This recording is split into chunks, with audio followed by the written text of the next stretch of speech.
So Shankara says, Yavad vittobarjana saktaha. As long as you are capable of earning wealth, vitta uparjana saktaha. As long as you are engaged successfully in making wealth and an income, tavat so long, nicha parivaro raktaha.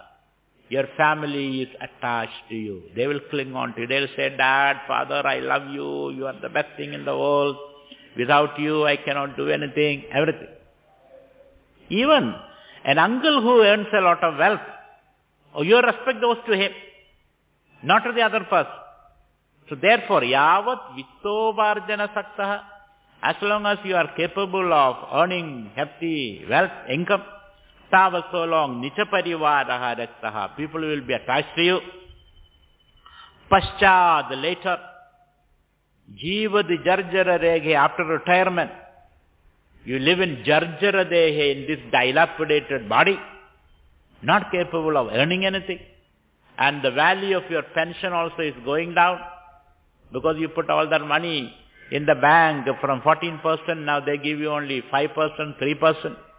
There is no income. Earlier at least you used to earn 10,000, now you get only 2,000.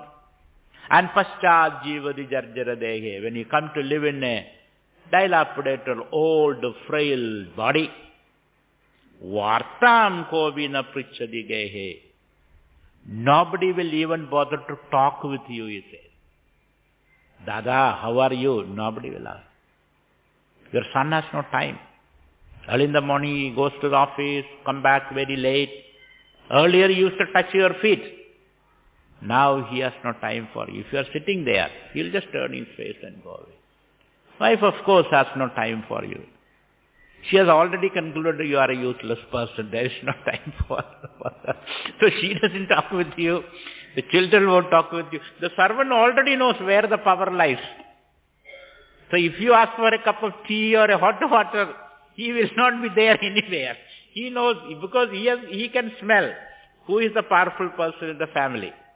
So you are like a broken furniture, sit in a corner, and nobody would even look at you. That's the situation. And you can crib, you can scold, nobody is going to listen. So vartam kovina pri, not even grandchildren.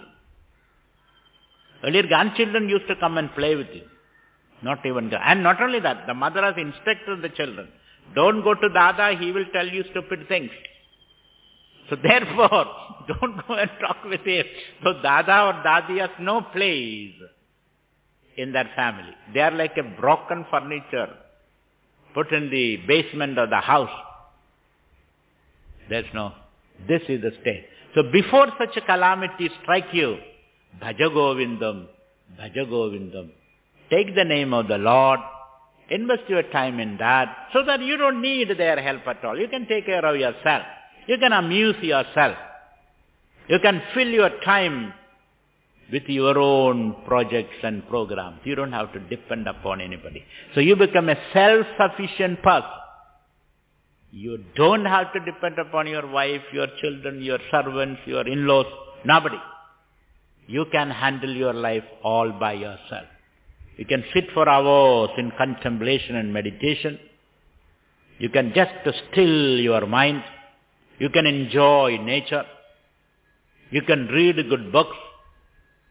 That's all how you spend your time. You don't need this entourage around you to tickle you and dance around you. It's not necessary.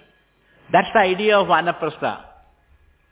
Vanaprastha means after 60, you are all by yourself. You can handle your life all by yourself. You don't need anybody's help. And when you become a sannyasi, you're totally silent and free. No dependence upon anybody. Otherwise, you will be disillusioned. Yavad vitto varjana sakta. Earlier people used to dance around you because you are a honeycomb. Honey is dripping from you. Whoever comes, 10 rupees to him, 15 rupees to him, chocolate for him, clothes for this person, and or a radio for that person. Everybody comes, something else. You are a honeycomb, dripping honey. Everybody is lapping up. And when that's gone, you no more have anything to give away, distribute, people are away from you. They will drop you like a hot cake. So before that happened, that calamity, try to go within, cultivate your mind, learn to be alone and enjoy your aloneness without feeling lonely. You can communicate with the nature.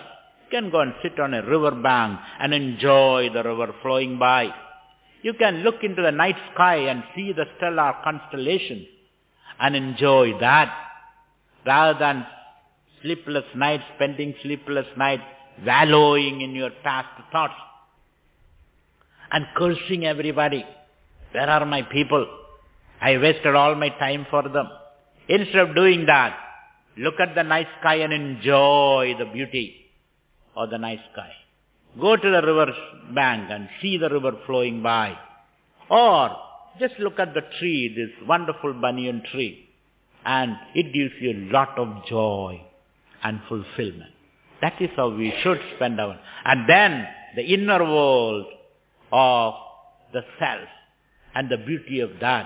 You can spend a lot of time amusing yourself. You don't need anybody. If grandchildren are there, that's fine. But they are not important for you. So, Yavad Vitto Varjana Sakta, these are all very harsh realities of life. Yavat Vitto Varjana Sakta, Tavan Nicha Parivaro Rektaha, Paschad Jivadi Jarjara Dehe, Vartam Kobina Prichadi Gehe. Now this you understand, your children will leave you, your grandchildren will have no time for you, nobody. But she is my Grahani, my wife. I married her and we shared our life together, ups and downs of life. She has always been beside me when the whole world rejected me. I came into her loving presence. And she is my wife will be with me for eternity. If that is your thought, next. Yavat pavano nivasadi dehe tavat prichadi kusalam gehe. Pavanaha means the breath. As long as pavanaha nivasadi gehe, geha means the body. As long as there is breath in the body, meaning as long as you are alive, as long as the breath is dancing in your nostril, so long tavad prichadi kusalam gehe. Gehe means at home. The wife will ask you, how are you? Are you feeling okay? How do you feel today? She will hold your hand. She will say nice things. Not that she feels nice things, but at least she will say nice things out of certain obligations. She will do that. And she has to be duty bound beside you all the time. Everybody can leave you. Son will only phone you. Dad, how are you? That's all. Grandchildren will never come that side. Only wife duty bound, she will be with you or you will be with her if she is sick. As long as the whisper of air dancing in your nostril, when that also is gone. Gedavadivayo, when you breathed your last. Gedavadivayo, when the breath has gone. Meaning, Deha Baye, when you are dead. And the dead body is lying here. What will be the attitude of your dear wife? Bharya bibhyadi tasmin gaye. Thereafter wife will say, take him away. Take the dead body away. I don't want to see it. Take the dead body away, bury it, burn it. So, wife or husband? Husband also will say the same thing. The husband who could not live without the wife, when she is dead, the breath is gone, what's your attitude? Bibhyadi. There's a kind of revulsion comes to you. You don't want to see the body. There are stray stories where one lady kept her husband's dead body for 8 years. She was so much in love with that man.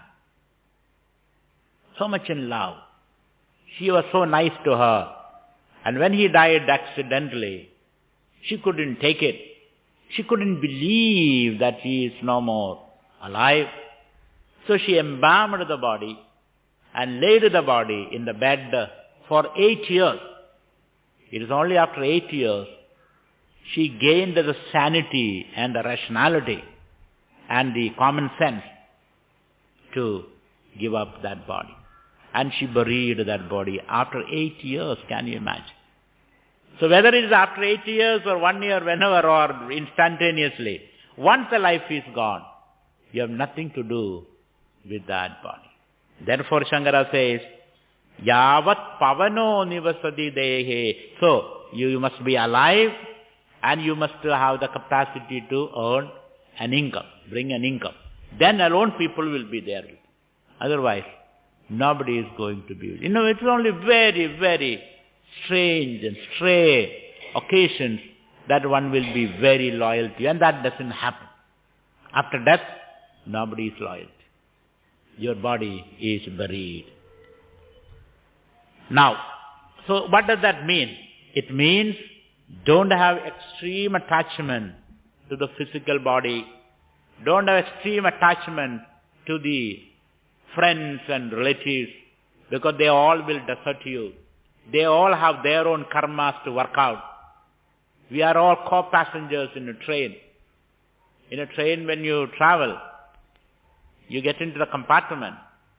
Then you put away your luggage, settle down on the seats. Then you talk, Aap kahan se hain? Where are you from? What is your income? What is your name? Then you bring out biscuits and trophies and fruits. You share with them. And you tell your story, they tell their stories. And you feel that you have created a family atmosphere. And you take up their children and play with them. They take your children, play with your children. All those things happen. And you start calling her uncle, auntie, etc. Dada, dadi, all those words you use. But when your station comes, what do? You don't even say bye to these people. You gather your luggage, if possible somebody's luggage also, and you walk out of the compartment. Don't you do that? You have no time to, because the train stops only for 1 second. You have no time to exchange pleasantries. See you, give me your address. There is no time for all that. When the station comes, in a hurry, you just get out of the compartment. And the other people also forget you. They are not going to call you, oh, we met in the Kambat railway station. No, nobody is going to call you. That is the end of your association, he says. That is all what life is. In this compartment, you are my wife, he is my husband, my son, your daughter. When I got out of that compartment, it is all over, he says. And then, what is lasting? What is lasting is the good deeds that you do, living in this body. And the self-knowledge you have. The knowledge that I am that immortal self, and the good deeds that you have done will accompany you. Nothing else will accompany you. The good thoughts that you have entertained, the good deeds that you have done, they will accompany you, because your soul is immortal. The luggage, nothing will accompany you. Only the good deeds and the impression that was left by the big good deeds will follow you, the soul. But who has the time to think about all this? You waste your time in frivolous things. Next, Shankara is bemoaning the frivolous nature of human life. How we waste away, just waste our time. Tagore says a good story, that a young man, he got a bag, he got a pouch from the seashore. It was slightly dark, the dusk. And then he got this pouch and he put his hand inside some stones were there inside the pouch. He couldn't see it well, what it was. And then he went near the seashore, because this he got from the seashore, and he sat on a rock, and then he was looking into the sea, and idly he put his hand into the pouch. He took one stone and he threw into the ocean. When we sit idle, we do all these kind of things. He threw into the ocean, and it made a sound, plum, a sound was made, and he enjoyed it. Whatever, this is a wonderful sound. And then again he took one more stone and threw it. So all the stones he threw, into this ocean. Then he came back home. When he came, you took the pouch also. When he reached home, out of curiosity, he looked into the pouch and he saw there was one stone left, and that was a diamond. That stone was a diamond. Then he realized all those stones were diamonds. I was just throwing them away just for the pleasure of it, not knowing what it was. Similarly, we waste our life in frivolous activities. A little bit of pleasures we get from here and there.